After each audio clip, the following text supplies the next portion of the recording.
and basically show them why they needed me in Ring of Honor. And I felt like I did that.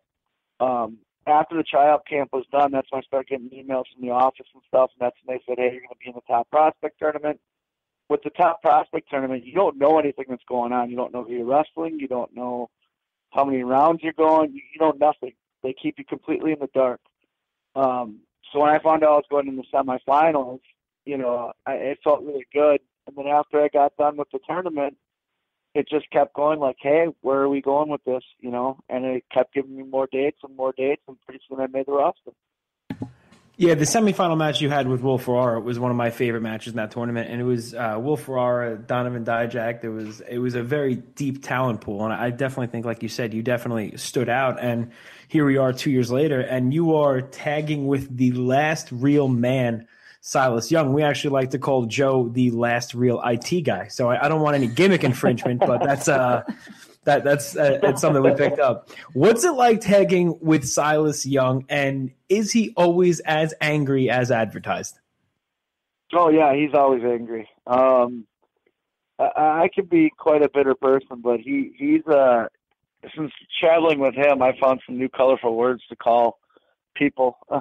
And the thing is, he's not angry if you're doing your job. It's like, like if we're on a plane or something like that and the stewardess is doing her job, he doesn't sit there and yell at her. But the minute they stop doing something simple in their job, the last real man kicks in. I love tagging with Silas. I've known Silas for 16 years. We broke in kind of around the same time. We never really tagged with each other when we were going through the indies. We always wrestled each other. And then one day in Hopkins, Minnesota, the booker came up to us today. I don't know why this never happened. We're going to put Beer City Bruiser with the last real man, two guys from Milwaukee. Silas hates everybody. Bruiser, you're too drunk to like anybody, so why not put you guys together? And it was like instant chemistry. And we've been going strong ever since then. And it's been a blast. Like, traveling with Silas, when you get past that rough exterior, his mind for wrestling is one of the best minds I've ever encountered. We're always talking about the business. We're always talking about tag team stuff. He teaches me so much, and it's I feel honored to travel with him. And like I said, he's always angry, so I did learn some new colorful words to call people. That's awesome, and you two are definitely one of the most recognizable tag teams today. But we'll get to that in a second. But just jumping back, you said you have known Silas for 16 years, and I think what a lot of people assume when somebody's in the top prospect tournament is that they're a rookie or they've only been in the business a couple of years. But correct me if I'm wrong, you started in the business 16 years ago? Yeah, I'm going on my 17th year now. So when I did top prospect, I'd already been in the business. What was that? 14 years? No, 15 years. Top prospect, what it is, it's guys that aren't familiar, that have never been seen in Ring of Honor. This year's top prospect, 3 guys I think that were over 10 years in the wrestling business, and the top prospect aura is, like you said, like it's rookies coming in, but it's not. Like, it's what Ring of Honor thinks of the top prospect on the indie scene right now, and they want to take a look and give them an exposure on the national level and see if they can hang, But yeah, I've been doing this going on 17 years, and it's been an up and down battle, but it's been a blast, and I wouldn't trade for anything in the world. I think that speaks a lot to your character too. 16 or 15 years in the business, and then you finally get your big break in Ring of Honor. That speaks to, your credibility and your staying power in the business too. And, it's something that we all enjoy right now. We all like to watch. And speaking of Ring of Honor, the talent pool in Ring of Honor, for my money, is the best in the business.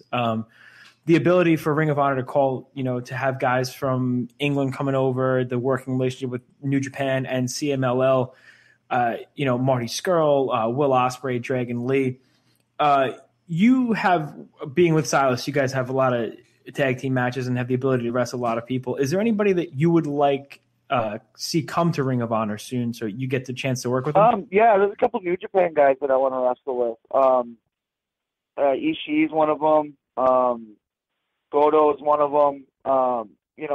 the cool thing about Ring of Honor having the relationship they do with New Japan and AAA, and now I think it's What Culture Pro Wrestling over in England they're starting to form a relationship with, is getting the exposure to some of the international talent that, for a while you could only watch either on the internet or, word of mouth.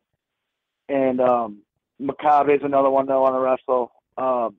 Now with New Japan and Ring of Honor working together, I'm hoping to get some of those opportunities to wrestle those guys either over here in the States or over in Japan.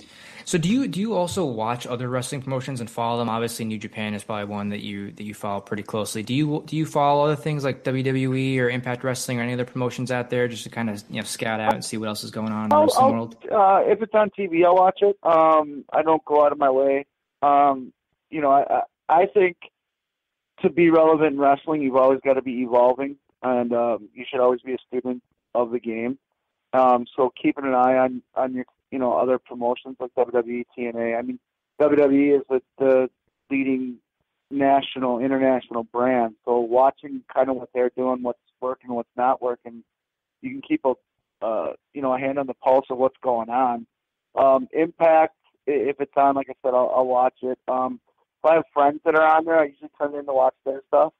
I catch myself watching on the network, watching some of the older stuff, the old WCW stuff, ECW stuff, stuff from like my childhood. And then if I'm online and stuff, it's a lot of overseas stuff. I like watching Progress Wrestling, ICW UK, from both those from England, WXW from Germany. I like checking out like that kind of stuff because, again, like I said, getting the international flair. That's kind of what I'm drawn to right now because it's so unique and so different than American wrestling. I also try to watch out if a company's bringing me in to wrestle. I try to watch some of their past shows just so I get an idea of what kind of company I'm going into to wrestle with. Get familiar with their guys and stuff like that. Have you had a chance to work in Japan? Because a guy like you, with your look, your ability in the ring, I mean, you've seen a lot of guys, North American guys, go over to Japan and make a huge impact. I mean, earlier days like Scott Flash Norton was over there. He was huge. Now Michael Elgin spends most of his time in Japan. Have you got a chance to work over there? And would that be something you'd be interested in doing on a more regular basis? I haven't had a chance yet, but that's definitely on my bucket list. That's definitely a goal of mine before I hang up the boots. Again, Bruiser Brody was one of my idols, and he made his name in Japan. I would love to be a regular over in Japan. And I think where I'm at with Ring of Honor and the relationship they have with New Japan, I think hopefully within the next couple of years that's going to happen. I'm a big fan of Japanese wrestling. I have been for years. And like you said, like, North American guys can make an impact, and I think with my character and stuff, I think it'll fit in really well over there. So that's definitely on my bucket list, and probably my number one goal right now is to wrestle in Japan. Well, I think with Ring of Honor's current deal with them, I hope that's something that happens sooner rather than later. Maybe next year at the Honor Rising show, we'd be really looking forward to that.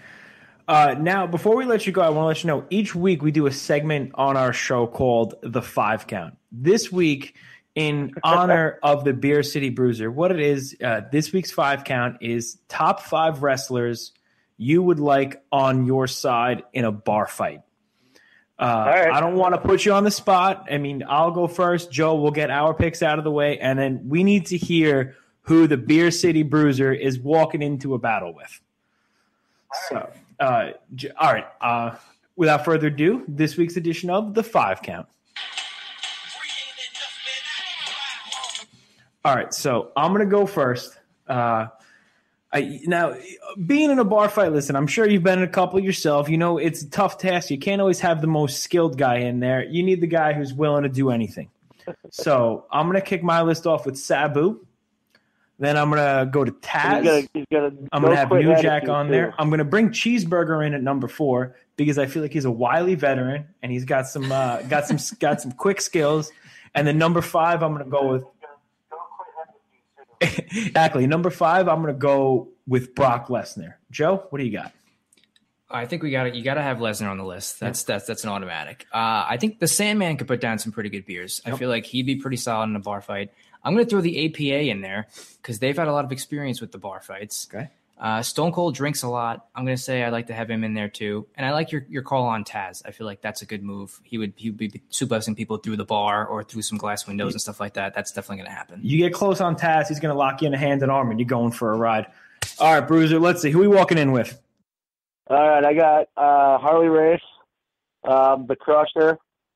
We got Silas Young. I've seen him in bar fights, and I know he can hold his own. Definitely going to go with Taz. You guys have a good idea there with him throwing people around and submissions and whatnot. And let's see, my number 5 would probably be, I'd probably go with somebody along the lines like a Scott Steiner.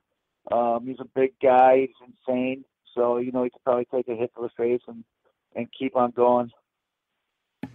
When you said Scott Steiner, we both cringed. We were upset we missed that one. And actually, now that I think about it, honorable mention, I would put Haku on the list. Oh, yes, Haku definitely. Haku is for sure. So my 5-part would be a 2-part. It'd be Scott Steiner and Haku. That is not a crew that anybody would mess with. Listen, you guys, Ring of Honor has a huge show coming up. Supercard of Honor from Lakeland, Florida on April 1st. There's been rumors of it, but it's not confirmed yet. So we're going to get yourself and Silas Young versus the Kingdom. Is that true?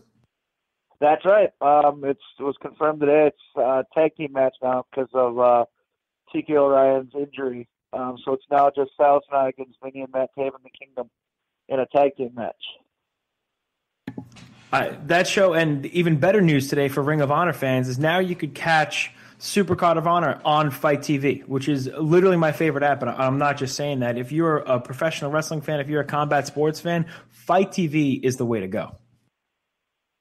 Yeah, and the card they have listed, I mean, it's worth the money alone. I mean, Fight TV's got a lot of good stuff, but I know this is one of the things they're going to be pushing really hard for, just because that card that the Ring of Honor is putting on that weekend, I mean, it's going to be the biggest card of the year.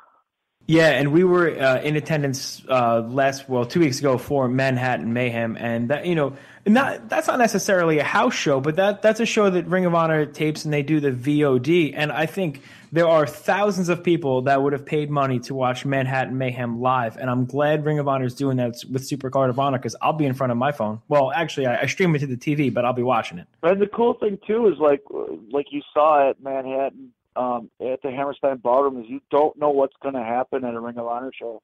Like you said, yeah, it was a house show. It was taped for VOD. But, I mean, look what happened. You had the Hardys show up. Nobody knew they were going to be there. You had Bully Ray show up at the end, you know what I mean, sign his contract. Like, that's at a house show. Can you imagine what's going to happen at a card like Supercard of Honor? You know what I mean? Like, it's a big thing. Yeah, now you got us excited, teas and stuff going on. No, we're really looking forward to it. We can't thank you enough for coming on. Beer City, tell us where people can find you and also about their Pro Wrestling Tees store. All right, my Pro Wrestling Tees store is prowrestlingtees.com/Beer City Bruiser. I got some new shirts up there right now. You can find me on Facebook. My fan page is the Beer City. You can find me on Twitter. It's at BCB Winchester. If you want to book me for any events or anything like that, just go through either a DM on Twitter or shoot me a message on the Bruiser page.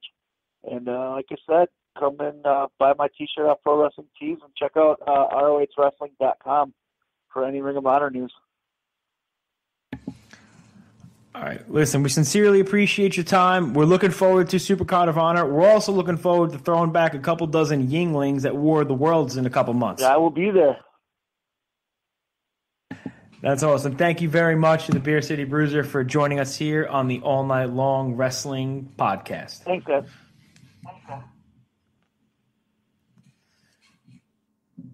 He was the Beer City Bruiser, and we sincerely appreciate his time. We do. We appreciate him sifting through the technical difficulties with us. I thought it was a great interview. He was a great guy. Yeah. A great guy to talk to. I thought it was. Do you realize the Beer City Bruiser had more patience for you and I than we had for you and I? Just the rage that I felt trying to connect to the Bruiser and the Blog Talk Radio. But you know what? All in all, what a great guy and what a great guest to have on the show. Yeah, no, that was definitely a lot. That was definitely a lot of fun. And